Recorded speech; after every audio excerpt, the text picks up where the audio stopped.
Okay, we are recording. Hello, hello. Welcome to our third session of Making Meaning Through Modern Midrash.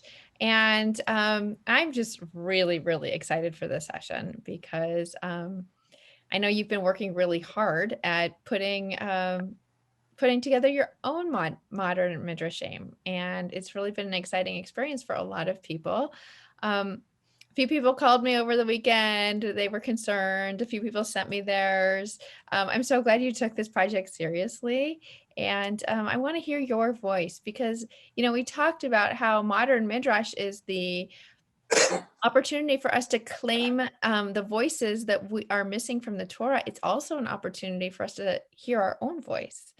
So, so that's part of the fun of it. Okay, so if you're not talking, I'm going to ask you to mute only because, the background noises are distracting. And if you are talking, of course, you should be the center and you unmute and you'll participate. So, everyone here has been at least to one of the other two classes? Yeah, I think so. Okay. Okay, great. So you don't really need to review except to ask the questions. Does anyone have any questions from what happened in the last two classes? Really? No questions at all? Okay. All right, well, if you should come up with a question, feel free. What I would like to do today is I want us to be able to share the midrashim that we wrote. Okay. And so when you share your piece, you're going to be the teacher for that moment. You'll share what brought you to the text that you want to discuss. Maybe if you know something about the text from the Torah or from our tradition, you might want to give us a little bit of background about the text or the person that you are writing about, and then share with us, and then ask if there's any questions, and you'll be the teacher for that moment. Okay. I'm going to start with Sheila because I can just see that you're really excited, and I'm really excited for you. So I'm going to mute myself, and I'm going to turn the screen over to Sheila. And she may have said that because the first thing I said when I got on the screen was, I loved writing my first midrash. I think that was the clue. My midrash is about Orpah, who was the other daughter-in-law of Naomi. And it bothered me that, the story as the Torah tells it, she went back to her family. She became an idol worshiper. She was the mother of Goliath and had all of these, or the grandmother of Goliath. She had all of these giant children. And I just kind of thought that it gave her short shrift. So my midrash is written from the point of view of Orpah's handmaiden's diary. So it was Orpah's handmaiden who was observing what happened as Ruth and Naomi left to go back to Bethlehem. Today was the saddest day ever. My mistress Orpah said goodbye to Naomi and Ruth and decided to return to her family. She cried a lot and stayed in her bed because she could not bear to see them leave. When Chilion, her husband, died, Orpah was grief-stricken. Her mother-in-law, Naomi, was widowed, and Ruth, her sister-in-law, had been widowed too. Orpah had loved her husband dearly, and his belief in one God made her feel safe and protected. She followed his religious practices and truly felt part of a loving family. Now all of this was gone. Naomi was going to return to her family in Bethlehem, and Ruth was going with her. Orpah offered to go with them, but Naomi suggested both women go back to their families. They were princesses and would be well taken care of at home. Ruth refused to leave Naomi, but Orpah was afraid. It was hard to see my mistress so afraid. She wanted to travel with Naomi and Ruth, but could not imagine herself so far away from her relatives. She had always been cared for by other people, and she wasn't brave enough to take chances and rely on Naomi's relatives to support them. I always knew that my mistress was fragile, but I didn't realize how little self-confidence she had. I knew her family would expect her to return to idol worship, and she would follow their lead. Orpah loved her belief in one God, but she would not have the strength to oppose her family. I will go with her and serve her as I have since she was a child. I hope she will find peace in the comfort of her Moabite family. It was a hard decision for her to make, and we both will have to live with it.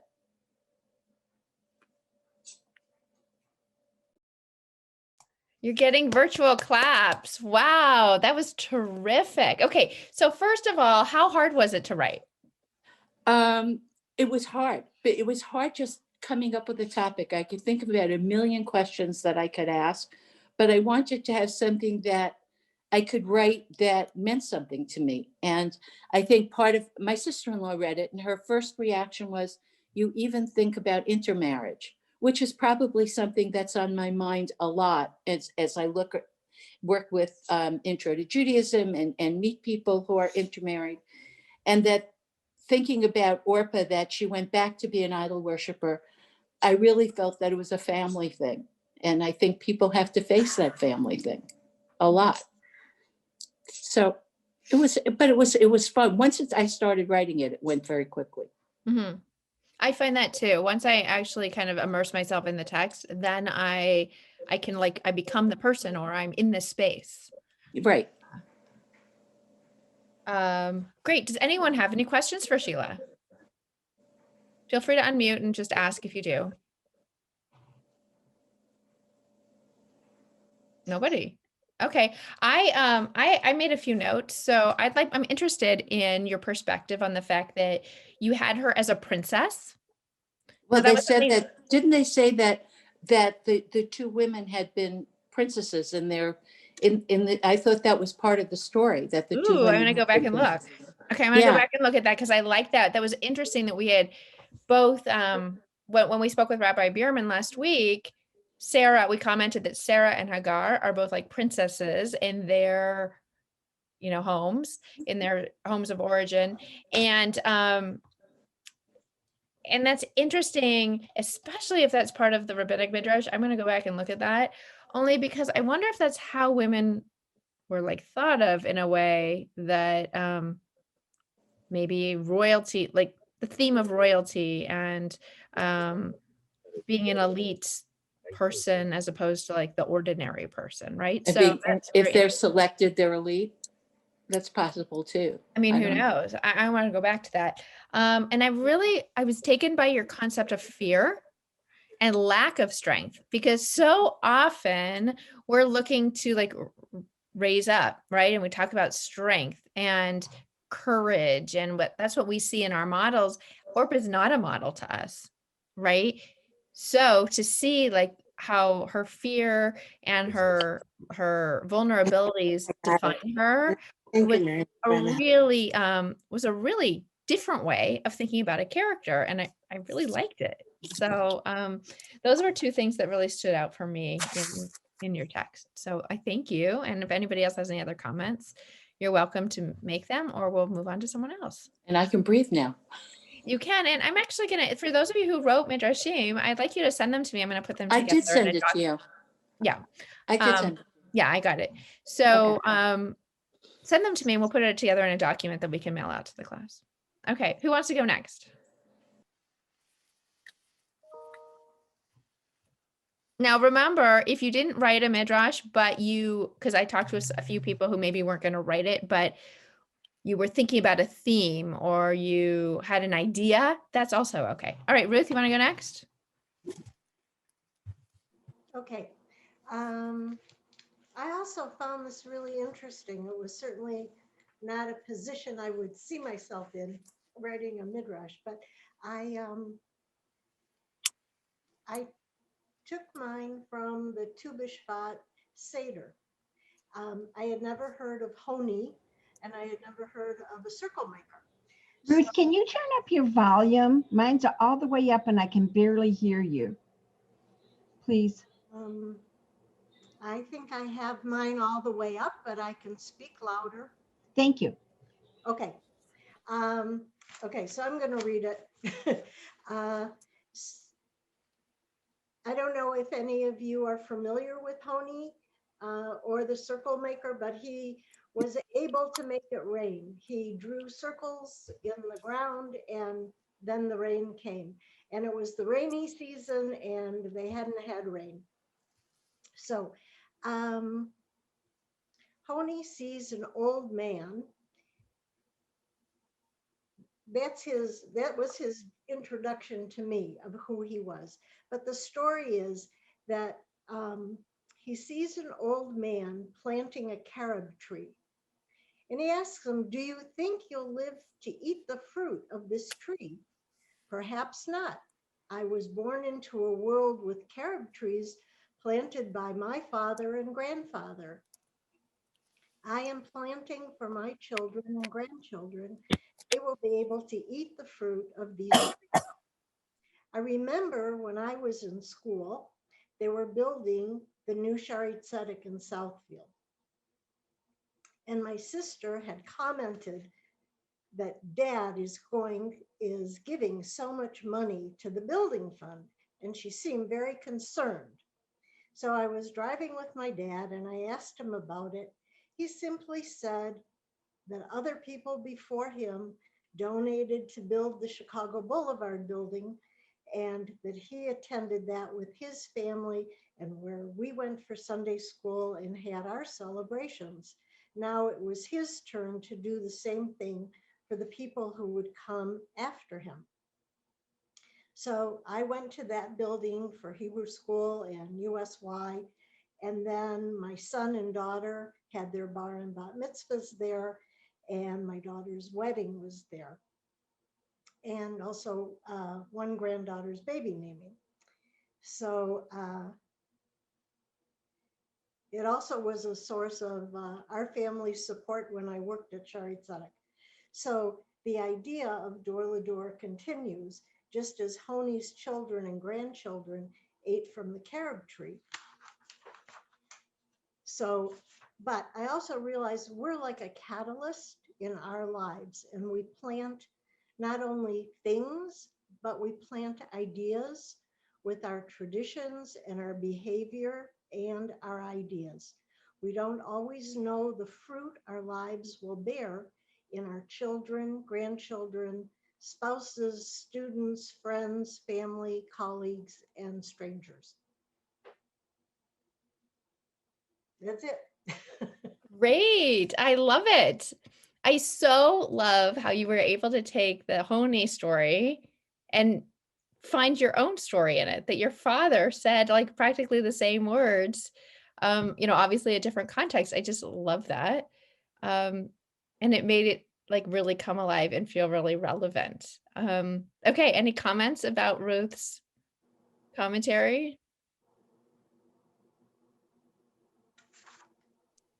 Karen, you have to unmute because everybody's muted. Well, I share a lot of her same experiences growing up in Shari Tzedek, but I like the idea that her father explained his reasons so that she lived the reasons rather than having a pat answer, and she was involved in the process, so it became her process. Nice. Really nice. Okay, good. Oh, Marilyn. My thinking is exactly the lines of Karen. I was about thinking the same thing. I think Ruth did a great job. Thank you. And Randy? I do as well. I came from Shari Tzedek, went to Beth Hayeled there. And I think that mindset of contributing and building something because somebody had done it before you, I'm kind of wondering if that's something that generations to come aren't going to have that same teaching. And I think it really was wonderful, I guess, using it as a midrash because, all of us here, I'm thinking, I guess I need to start professing that to my children. That was the same, I grew up with that, and it's something that I've kind of long forgotten. So thank you for that. Beautiful. And Diane? I think you sell yourself short, Randy. You lead by example. You don't necessarily have to be that visual or verbal, but you certainly lead by example, as well do most of these people that I know on this. I mean, we're here, so we're setting an example for our children to keep learning and keep giving. And that's what it's all about. Thank you, Diane. Perfect. Thank you. I love the comments. Okay, Ruth? What I meant at the end, that we don't always know the seeds that we plant, but simply by our behavior and our traditions and our ideas. You never know where it's going to take root. I'm writing that down. I love that. Thank you. Okay, we'll move to the next teacher. Who has a midrash they would like to share? Oh, we've got a few hands that are rising. Okay, we'll go with Diane and then we'll go with Simona. Good. Okay, mine's short and sweet, and I know Simona's is not, so. Okay, I researched my namesake, which is Dina, and I actually knew very little about her. So my question is, did Dina realize the importance of her decisions on future social boundaries? I'm writing in her perspective. My father has taught me to respect those that are not my people. As I walk through my surroundings, others can believe differently, and we still live together. When I met Shachim, the magnetism was there. I should have known my brothers would not approve. They were afraid of losing control over me, passing judgment on my friendly attitude and relationships, and fearful of us all living together in peace. Would they lose their power, their control? I was not raped. I was not a prostitute, but my brothers could not see that. Plundering and destroying Shachim's people for his love of me should not result in their death.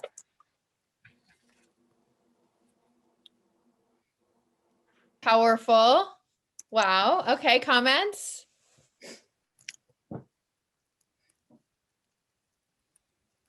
I'm sorry, does anybody have any comments? Wow, I hear it. Wow from Linda. So what prompted you looked into Dina because of your name? Right. My Hebrew name is Dina. Okay. And I knew nothing of who she was in reality. And she's actually one of Jacob's daughters. He had 12 sons and Dina. And the 12 sons are the 12 tribes, correct? Right. Right. Okay. So Randy. Was Dina the one that was written about in the red tent? Mm-hmm. Mm-hmm. Because like the little known, but she became very, I think, more well known in that story. So that was beautiful, and what a great namesake. Thank you. So in our tradition, it's like generally assumed that Dina was raped, right? Because that's kind of, there's some absences of the text, but it is. Oh, and I didn't mean because of that. I'm sorry. Just have to just because she had a strong soul. That was why. Oh, not I didn't. Because of her tragedy. No. Okay. So it's interesting that you took the perspective that she wasn't, and actually that's also the perspective of the red tent that Randy referred to. And there's a lot of commentary that she wasn't raped, that she engaged in this relationship because she wanted to, and because she was in love with him. So, so it's really, I like that you took that perspective. Why did you decide to do that?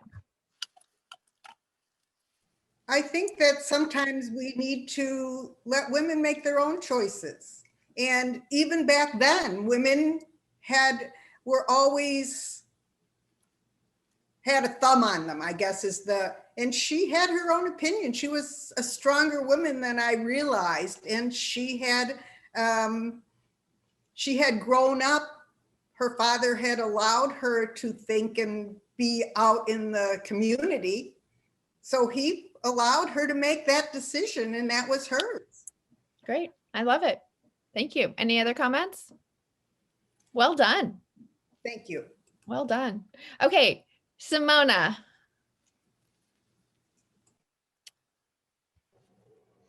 All right, so mine is Moses is speaking, and he says, "Oh my God, haven't I done all that you have asked of me?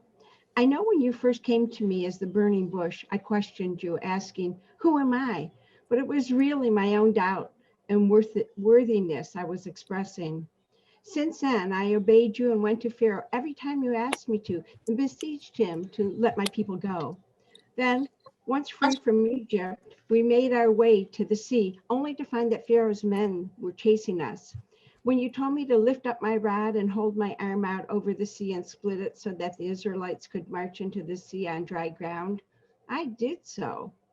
Then you told me, hold out your arm over the sea that the waters may come back upon the Egyptians and upon their chariots and upon their horsemen. I obeyed. We all saw the Egyptians dead on the shore of the sea and knew once again of your wondrous power. While we feared you, we also had faith in you. Then we camped at Rephidim, I think is how you pronounce it, and there was no water for the people to drink. You told me to go to the rock at Horeb and strike the rock so that the water would flow from it and the people could drink. And again, I obeyed. When you asked me to ascend the mountain to receive the 10 Commandments and Torah, I did. Then at the desert of Zin, after Miriam died, there was no water. You asked me to gather everyone to the rock and speak to the rock so everyone could behold the miracle of bringing forth water for them and their livestock. However, the people were impatient and angry with me, and they placed guilt on me, saying, if only we had died with the death of our brothers before the Lord. With the heaviness of this burden and the enragement I felt, I approached the rock and struck it twice. As I did, water gushed forth. The people and their livestock were hydrated and happy once again. However, now you are angry with me. You told me I had sinned against you by not following your exact command, and because of that, you were going to punish me. After all I had done, after every command I obeyed, you said I would perish in the desert and you would not allow me to enter the land of Israel. I hope you do not view this as disrespectful, God, but your anger seems to be greater than mine. I only hit a rock while you banished me from my dream of entering the land of milk and honey. You said if I had spoken to the rock and water came forth, the Israelites would glorify you. Are you insecure? They had already seen all of the miracles you created. And if you want others to obey you, it would be helpful if you were a better role model. This punishment does not fit the crime, as the saying goes. Since we are all created in your image, why do you insist on punishing me like this? We are only human and cannot be expected to be perfect. You are not. I love the last line. Thank you. The last line for me is the best. Wow, what a great piece. Okay, let me tell you what I love about it. And I'm sure other people will have comments too. I really like how you reviewed the text. So, you gave us background that we may or may not have had, and you forget all those things, right? Like as we think about Moses and the Torah, he led the people for 40 years in the wilderness, but you don't remember all the stops on the way, everything that happened. And so you reviewed it for the reader. And I thought that was really important. And I also thought it was important that from Moses' perspective, I've done everything. Like I think that's critical, that sometimes we're judgmental of Moses, and don't forget, he did everything that was asked of him and more. Right. And then this concept of like, does the punishment fit the crime? Of course, that's the koshi. That's the question. Why would he be banished from Israel for hitting a rock, for disobeying what God said? He said, God said, speak to the rock. Moses hits the rock. Is there more to it? Like, I think that's the next question. Is there more to God saying, not letting him in the promised land than just the rock that's not being said?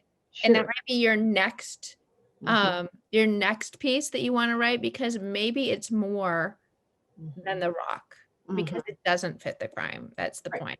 And then when you and I spoke before, you talked to me about Moses also, God modeled anger.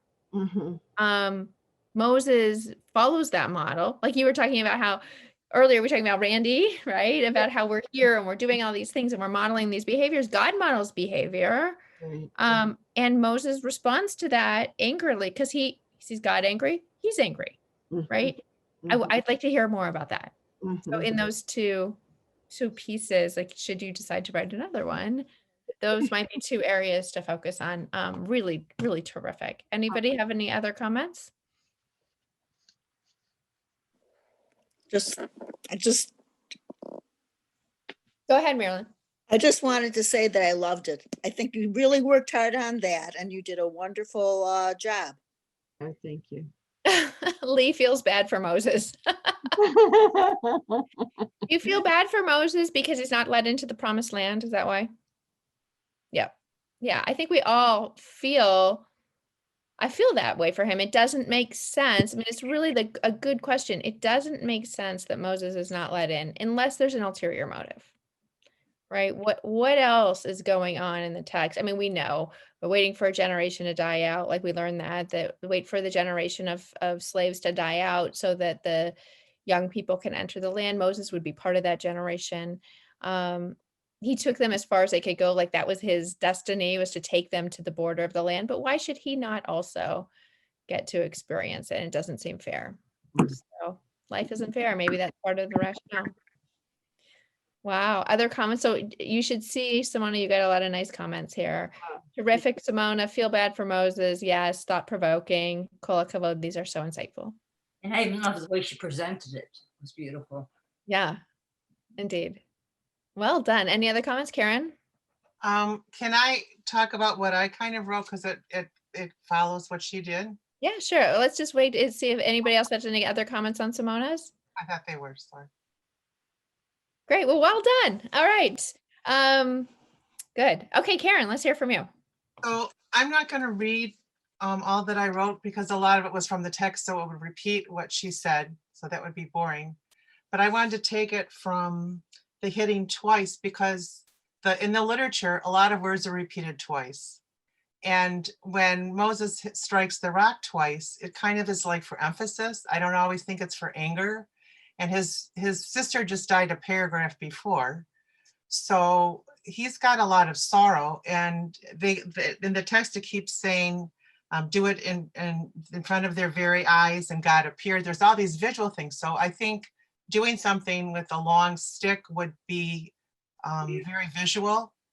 And, as our actions speak louder than words. I think people, the community could see what he was doing. But what I took from it after was that they called it the waters of quarreling. And they said that the word before was they were quarreling in the community, that there was no water. When people say that they're always complaining, it was a legitimate complaint. There was a predicament. There wasn't enough water for the community or their beasts. So they needed water, and they needed to be reassured of God's powers and commitment. So the waters were, I think, a very effective miracle. But I think you can also take it that you don't know what can come of something.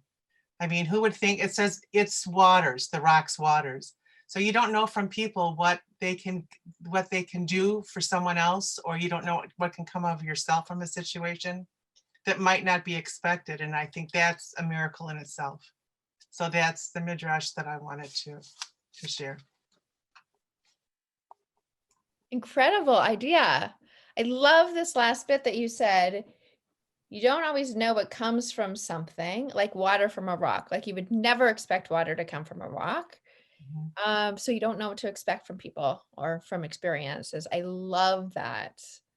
Thank you. What a great idea. And I also like the visual, right? That speaking is a very different experience. Hearing is a very different experience than like seeing. And so the action of striking the rock is a very forceful image, which is very different than him just saying, "Oh, please, rock, will you give us some water?" Which seems ridiculous, because why would a rock dispense water? And also I looked up the text of what the difference between a rod and a staff, and that in the expression from the Psalm. And they said that a rod was a symbol of authority, and a staff was for discipline, for the herding or for defense. So it was something that was, they said, 5.5 yards.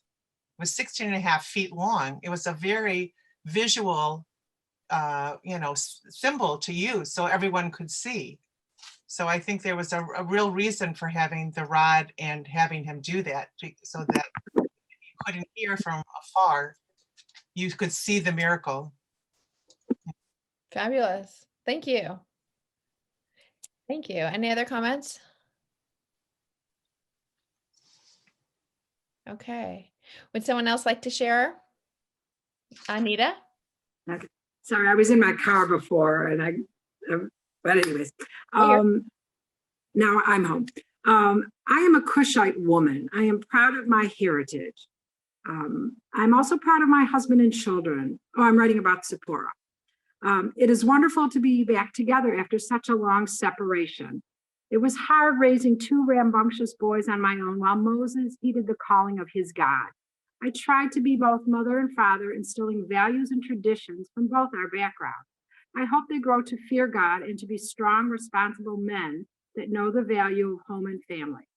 I know Moses has an intimidating job and scores of people count on him. I just hope there is something left for this family at the end of the day.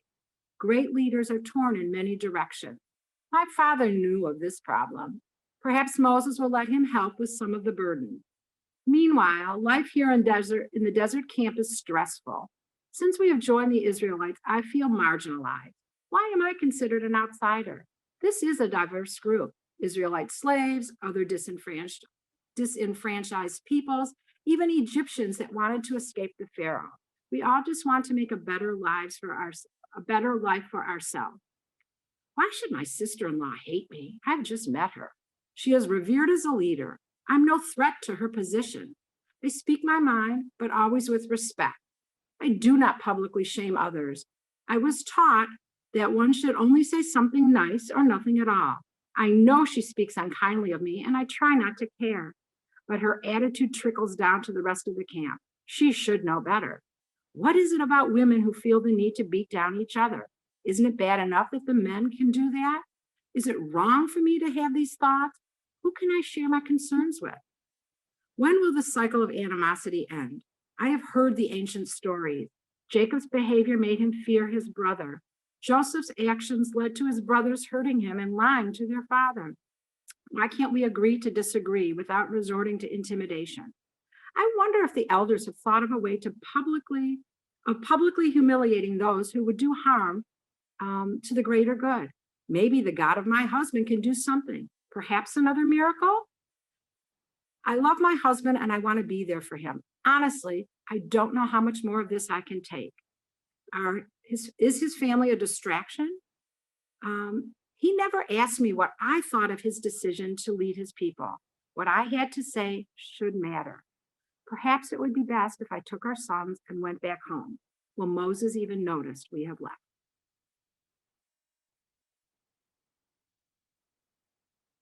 Okay, outstanding. So good. I love the voice. I love her questions. I think they're so profound and like we should answer every one of them. I started writing them all down, then finally I just wrote list of questions because there's so many. I think they're really, really good. And the last line again, your ends are so good, all of you. What was the very last line? You said, what I have to say matters. And then you said, oh, will he even notice? Will Moses even notice we have left? Yeah. Yeah. I sort of tried to piggyback on it. Last week we were talking about Zipporah, and then I said, well, Zipporah, would she get leprosy for talking badly? And then it sort of piggybacked onto, if you have those evil thoughts, does it count? Mm-hmm.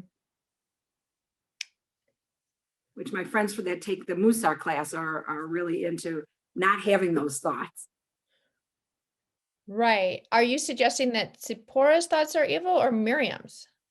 Oh, no, that Zipporah's thinking, that she's angry and she's talking about not liking somebody. Is that an evil thought?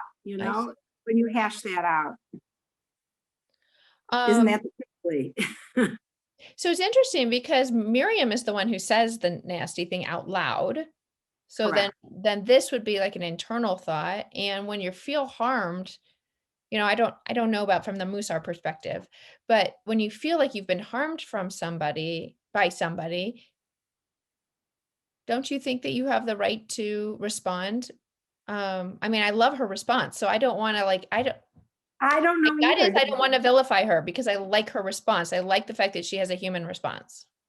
Are you supposed to turn the other cheek? Do you confront the other person? Who knows? And you have to do what feels right for you at the moment. When she says, why does my sister-in-law hate me so much? Profound. This is such a good question. Thank you. Okay, I'm going to ask all of you when we're done to have you send them to me because I just need to read them all again. They're so good.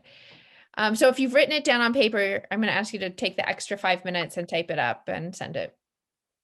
Very good. Any comments? Other thoughts? I'm basically new to Temple and new to Midrash. Before the Bat Mitzvah class, I didn't even know what a Midrash was. You know, I've only been 4 years. So what did Miriam do that was so hateful to Zipporah is what I don't know. Okay, so Anita, why don't you explain the text? Basically, she says that Cushite woman, and that really is the seminal line, Moses' wife, that Cushite woman.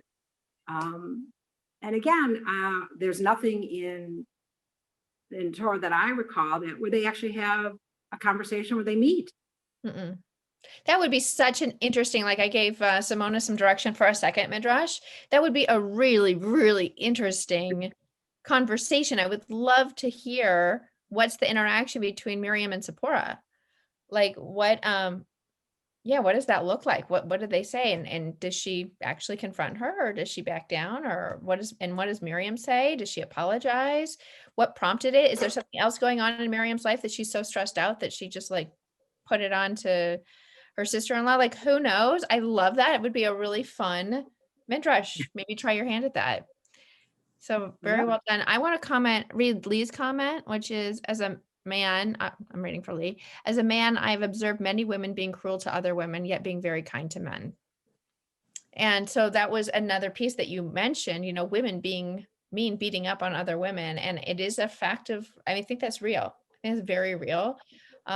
I don't know if it's competition or I don't know what it is, but I've also seen that. And yeah, it's really upsetting to me. So I'd love to see, if you decide you want to keep writing, I would love to hear from you. Yes, Sheila. Thank you for encouraging us to do this. It just left me with so many questions, because I now want to know whether Miriam resented her because she had stolen her brother, quote unquote, which, that therefore she badmouthed her. It's kind of like the quote, that woman from Michigan. That's what this reminded me of. It could not possibly have been a flattering comment when he called it that Cushite woman. And so it really left me with a whole bunch of questions that I could see this going further. And I thought it was terrific. Thank you. Was there a difference of clan or something like that?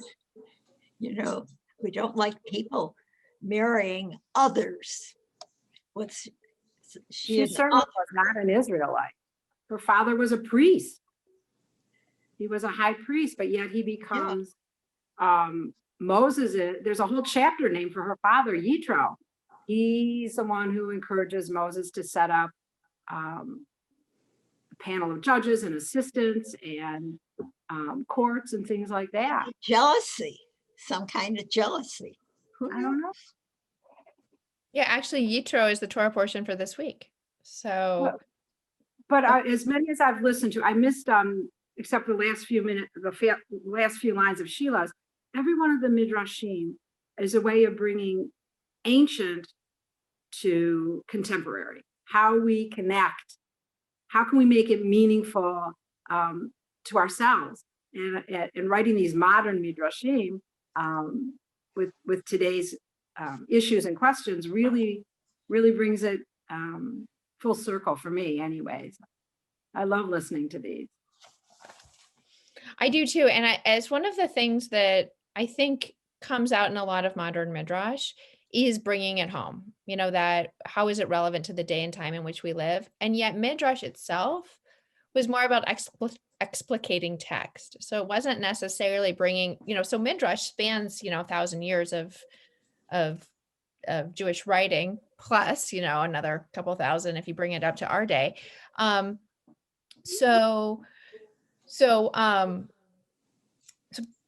those rabbis, I don't think as much brought it to their day, but it is something that we do. Like we're trying to take an ancient text and make it meaningful to us today.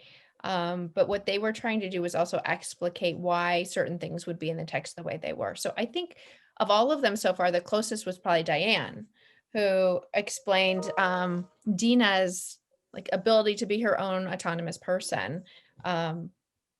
and make her own choices. So, which also is a very modern theme, but Yeah. interesting. Now, I know, Lee, you were having some work done in your house and it's loud, but you did write something. Do you want to try and present it?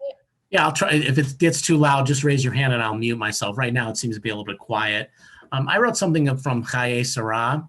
At the very beginning of the Torah portion, it talks about how Abraham came to mourn for Sarah and to weep for her. And then right away, it then says, Abraham rose up from before his dead. And as you know how the Torah portion goes, the remainder of the portion is him finding a place to bury Sarah, and the interplay between him and the man that owned the cave of Machpelah. I find it interesting that the words are rose up. They didn't say he went about. They said he rose up. And he obviously was either on his knees or he was sitting down weeping and crying and mourning for this woman that he had an epic journey with.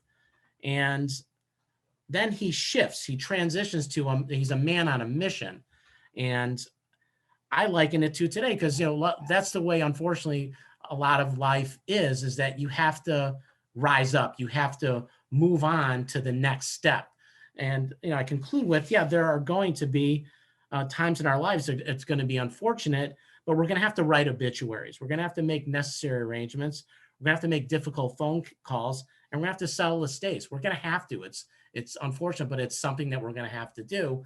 And so we're going to have to rise above the grief and the bad feelings that we have from losing somebody, that means so much to us. So that's what mine was about. Great, thank you. I think our tradition, I'm doing this from the top of my head, so I would have to go back, but when it says Abraham rises up, I think it's the second piece. It's the idea that he rises from mourning, right? So he's completed the mourning period and he gets up to move on. But I do like the physical representation of it, like the idea that he may be on his knees. The tradition is, of course, you sit in low stools, and which wasn't probably in the Torah, but that is our tradition, is that we sit on low stools. So you do have to literally get yourself up, which is really an important piece of mourning. Is you're kind of in this, if you think about what mourning is, you're in this depth of a pit, in the sadness of having lost someone who's beloved to you. And I'm kind of imagining almost curled up in a ball, and then you have to pull yourself up and move on, which is what you're saying. And it's beautiful. It's so well done. And I love that the commentary is on rise up. That's great. So good. Karen? I like what you wrote, and I think that sometimes the rising up is also elevating the death from the last few days of the bad details to a more dignified memory, and maybe moving on, doing something in their honor, or living your life that they would approve of, that would, dignify their life. I think that. Yeah, and it's extremely hard. As adults, that's part of being an adult. As a child, we're pretty much sheltered from it, but it's tough. I mean, we've all been there. It's awful. So good. Thank you so much. Okay. Any other comments, Randy? I think, and even the others before, when you were talking about how it brings it home, it brings it contemporary into what it humanizes really all these, characters and people that we're talking about. And sometimes the more drama, the more we'll actually listen or take the time to listen. It makes the story more interesting, and they have the same strengths and weaknesses we do. So again, just bringing it back to being more human and what we can learn. Someone I heard was talking about, Musar. So, we can put all these experiences to it and make it more relevant and meaningful to us. So it's wonderful. Thank you for that. Excellent. Thank you. It's great.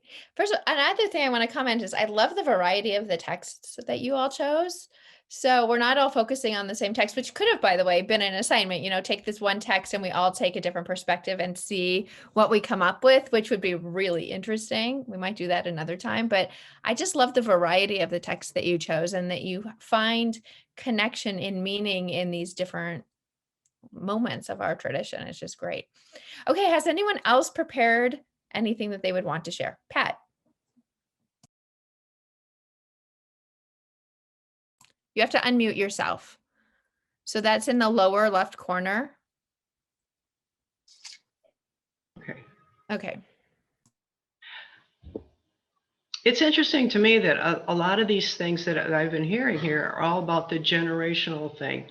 And I didn't realize it, how I picked this particular section that I wrote.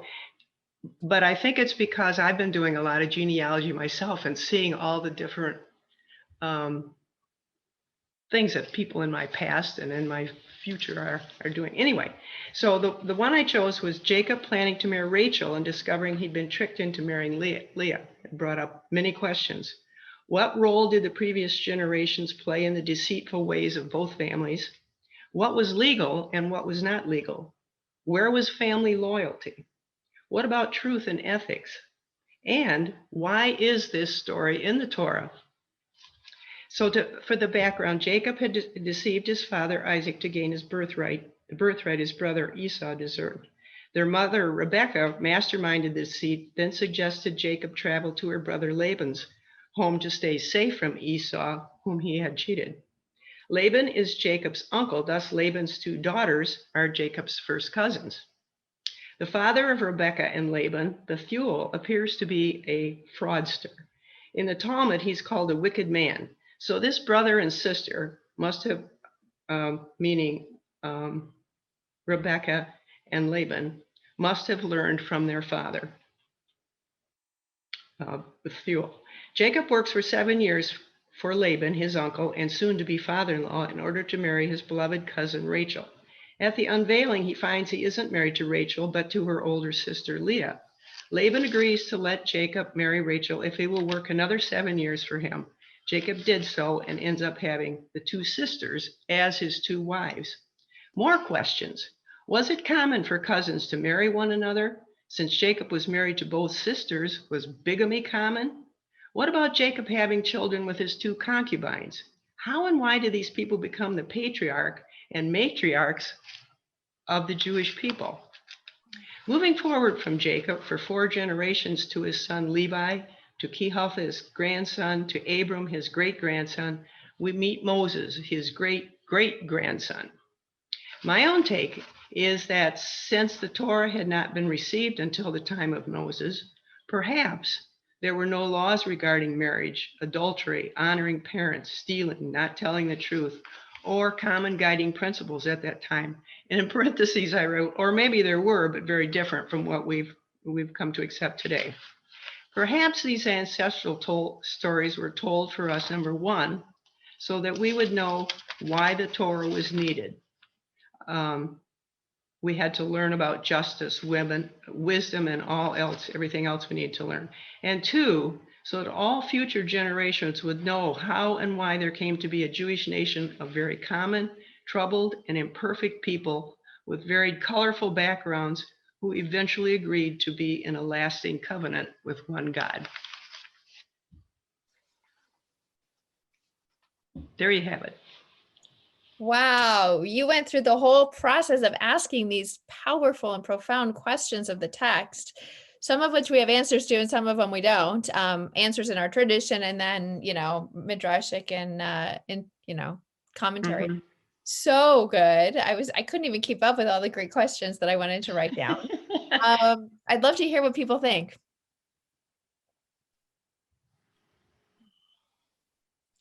Randy?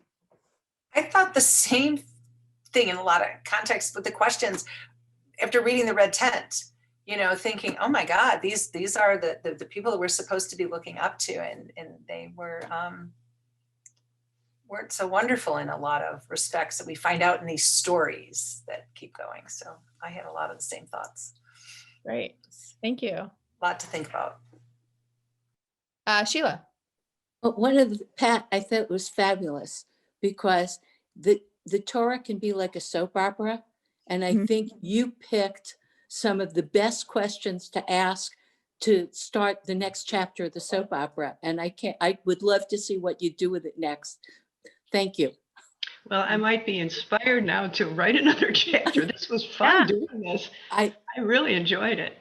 And if you do, take one of your questions and just focus on the one question. Because when you can get specific for a topic, like cousins, if you want to write about how it was that he ended up marrying a cousin. Two cousins. Right, two cousins.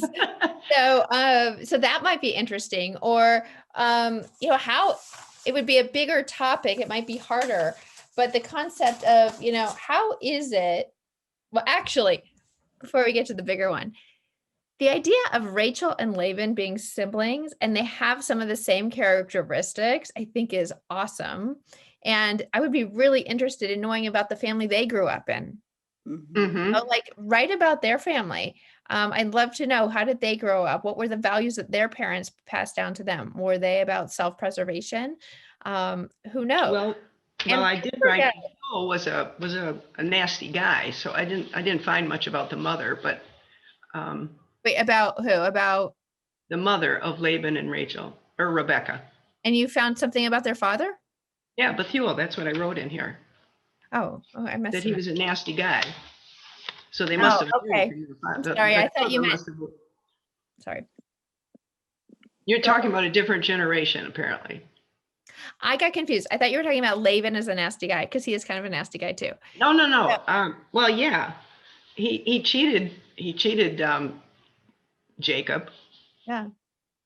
So anyway, I'd love to hear more about their family. I think that would be really interesting. And then I was going to say this idea that that we talk about our matriarchs and our patriarchs. How are they the matriarchs and patriarchs, and why are they? Is it because they're to teach, like you said, to teach us that they're human beings and that we're human beings and they have foibles and we have foibles and it's okay? Is it to teach us that we really need the Torah, because without a Torah, we're lost? I love your questions, and for your next chapter, pick something. Don't do that big one, but pick something that like a concrete question and try and answer that. That would be amazing. So I can't wait to read that one. Well done. I'm so glad. So good. Okay, I have Marilyn. Pat, you just made me think about things I had never thought about before. But once you said these, things, it was like, wow, how come I didn't see that? I never put Laban and Rebecca together as siblings, ever. Even though it's obvious, it's stated clearly. It's like, wow. Of course, Rebecca could have been sneaky now and gone, and encouraged her son to fool the father. Just like her brother, they're the same. Never thought of that. And also the idea that there was no Torah before Moses. Well, now I really want to know. I want you to tell me what you think the laws were before the Torah, because I'm all full of questions about that now. That was really great. Thank you. It was fun. I enjoyed doing it. Terrific. Well done. Very, very well done. Okay. Are there any more? Oh, Karen has something to say. Am I on? Good. It reminds me of The Crown, where, we're patriarchs, we have royalty, and we need it, we think. And then if we humanize them, then we can relate. And then we put them back on the pedestal. It seems like we need something to aspire to that's like maybe better than real life. Yeah, and it's not all bad to have that, right? You have these images of, we want to all aspire to be better people, and whether it's them, they have their faults too, like The Crown, but yeah, very well thought. Yeah, good idea. Okay, I think we have time for one more if there's one more person. Marilyn? You're muted. Sorry. I've always been troubled by the story about Nadav and Avihu, Aaron's two sons that offered the illegal fire. to God on that final day long work towards of consecrating the tabernacle. And I kept thinking, you know, Aaron is not allowed to mourn. God instructs him he cannot mourn even. He can't even sit Shiva. And the thing that comes to my mind, being a mother as I am, is what happened to his mother? Who's his mother? We don't hear anything about that. So that's what I wrote about. You don't know me. Of course, you're aware always of my presence, since I am the wife of Aaron, the one ordained by God as high priest to us all. I suppose you consider me royal. I see you watching my every expression and action. Do you judge my clothing? Why is Elisheva not exalted in attire as my husband is on this most sacred of days when the tabernacle is finally dedicated to God? Do you wonder how I spend my days while my husband and sons have spent every hour in service to God's home on earth, carrying the Holy Ark through the wilderness and constructing the exquisite fortress that both exalts and protects it? Or most likely, are you whispering about my skills as a mother? 4 boys I had, Nadav and Avihu, Eleazar, and Itamar. I've heard your whispers through the years. Simple, really. All I needed to do was cover my face with my headcloth and silently walk among you.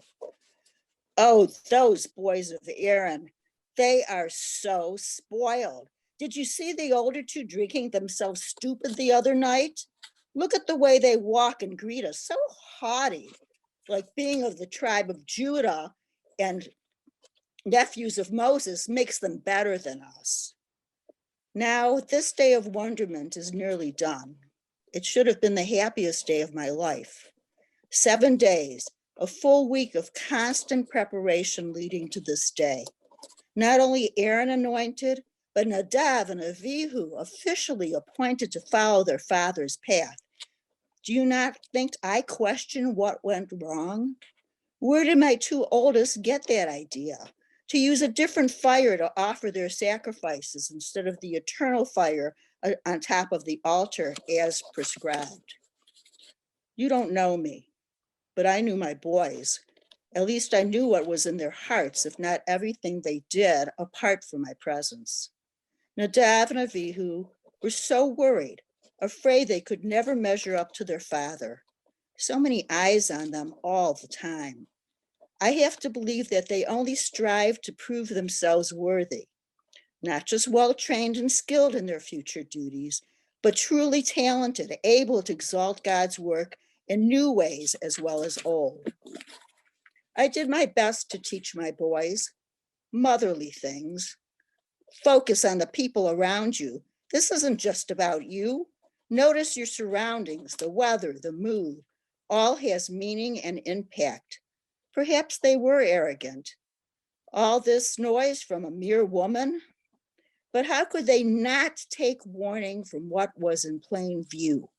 How could Nadav and Avihu not see the gold plating on the altar, hammered by their own brother, Eliezer, as a warning, I am sure, of the mistake made by 2 others from the time of Korah?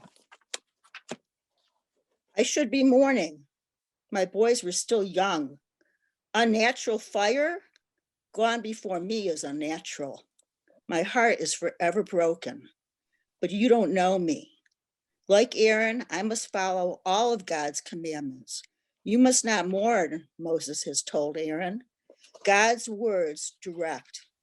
I am Elisheva, in my naming, sworn to God. Love it. Okay, the last lines of everything here are so powerful. Wow. I love it. So our tradition teaches us that Aaron is married to a woman named Elisheva, and Elisheva, just for reference, is her brother is Nachshon. So Marilyn and I did a little research on that, and that's what our tradition teaches us. But what else do we know about Elisheva? Nothing. And so this phrase that you keep repeating, you don't know me. What I love about your midrash is we're coming to know her. You turned off your camera. Well, I'm out of power. Let me plug you in. Oh, okay. Anyway, the point is we're coming, you don't know me, but let me tell you who I am is the point of your midrash, I think. And I just love it. And then there's all these pieces of it, not being able to mourn, about the people talking bad about them, about walking through the crowd, disguised so she can hear what people are saying. Her role as mother and her role as priestess. Like, I think of Aaron's the high priest. Of course, that makes Elisheva the high priestess, right? Yep. Never thought about that before. So, just like somebody else said, they never thought of it. Never occurred to me. I love it. You had so many pieces in there. I can't remember them all. I'm going to read it. You sent it to me. But just again, like what I love most is you don't know who I am. So let me tell you who I am. And great. Any other comments people want to make? You guys, this has been such a wonderful experience for me, and I hope for you too, to try and write your own midrash, to like put yourself in the text, to find the voices of people who we don't hear from, like this one, Elisheva, and so many of the other people that you wrote about. I'm sure that we've missed some people, and I feel bad for that. Is there anyone that wrote something that didn't get to share? Lila, do you want to? Well, after all these other fabulous ones, I'm not so sure, but when Diane and I were speaking about this, we both decided to write on our namesakes. And mine is Hannah. I really didn't know very much about her. So what I did was Hannah's questions God about her being barren. Elkanah, my husband, is a righteous and important Israelite. He is from the tribe of Levi in the territory of Ephraim. My name is Hannah. Together, we always did the mitzvah of Aliyah Le'Regal, the obligation of every Jew to visit the temple on the 3 holidays of Passover, Shavuot, and Sukkot. Not only did our entire family go, but many other Israelites joined at the request and encouragement of my husband. We have been married for 10 years, and although we deeply love one another, I am childless. I have arranged for my husband to marry a second wife, Anita. For this sacrifice, I am hoping to also be blessed with a child. Anita has given birth to several children, but I am still barren. It is at these yearly pilgrimages to Shiloh, especially when all the families gather with their children, that I feel the emptiness inside of me. Elkanah tries to comfort me. He tells me that not everything is possible in life, and the fact that our love is so strong that it can be viewed as a blessing even greater than children. It is now after the meal, and I decide that I must do something. I am brokenhearted, and I walk into the sanctuary. Faced in the Holy of Holies, I break down into sobs of anguish. Speaking in a whisper, I spare no words and speak straight from my heart. I take an oath that if God would heed my pain and grant me a child, I would consecrate him to God all the days of his life. Eli, the high priest, saw all my emotion. He saw my heartbreak. But no one prays in a whisper, and Eli assumes I am drunk. I am furious with Eli and tell him that he has no right to accuse me of such conduct. I explain to him how bitter I am over my situation and that I am pouring out my soul before God. Eli realizes his mistake and then blesses me. He tells me that God would accept my prayer and give me a child. Samuel was born. As promised, at 2 years of age, I took him back to Eli to be his teacher. I just feel that there's so much to talk about barrenness and the sacrifices that the women have to make. And it just seems, I hate to use the word unfair, but it just seems that way to me. And for her to have a child, she has to give him up. Mm-hmm. And that's just it's just very sad. Absolutely. And there's the irony, of course, she yearns for a child and then she has to let him go, which is a theme I think we see throughout, literature over the centuries. I'm glad that you had the opportunity to look into Hannah and like learn about her story a little bit more and feel for her, because I think that in your midrash, that's what I get from it, is the like the feelings of connection with her and feeling what she felt so that, you know, we can understand what her position was better. And that's what a lot of Midrash does too, is it helps us, like I said in earlier sessions, it builds relationships between us and our biblical characters. And yours does that. Like, it really takes us to where her heart is and her pain and you know, her yearnings. And so that's exactly what, I mean, that's what I felt in your Midrash. I just thought it was terrific. I have an appointment, so I'm going to have to leave. Okay, This was thank you all. I know we're over time. I apologize. great. This was great. I loved it. So Thank you. Keep writing. Everybody I know our time is short. Keep writing. Send me what you've written. I'm going to put it together in a little booklet so we can, or, you know, document so we can all share in that. If you haven't written something, but you want to, I would love to take it. And if you want me to share it with a group, I can do that too. And you know what? We can meet up again and keep studying Midrash together.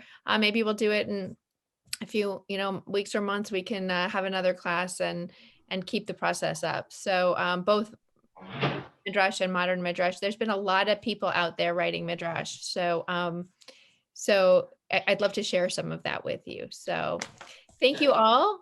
And Thank you so much. you're welcome. Thank you.